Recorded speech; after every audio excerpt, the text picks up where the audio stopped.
জয়পুরহাটের পাঁচবিবিহিলির মধ্যবর্তী আটাপাড়া বিওপি ক্যাম্পের অদূরে রেললাইন ভেঙে যায়।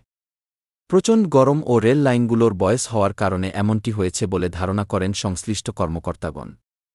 দুর্ঘটনা এড়াতে রেল কর্তৃপক্ষ লাল পতাকা টানিয়ে রেল লাইনের ভাঙ্গা অংশ মেরামত করছেন। এই লাইনগুলো ব্রিটিশ সরকার স্থাপন করেছিলেন। মোহাম্মদ মাফিজুল ইসলাম, জয়পুরহাট জেলা প্রতিনিধি। ছবি চিত্র বিস্তারিত।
সালের রেলের বয়স হওয়ার কারণে রেলের একটু টেম্পার হালকা হয়ে গেছে, কিন্তু আমাদের ট্রেন চলাচল স্বাভাবিক আছে।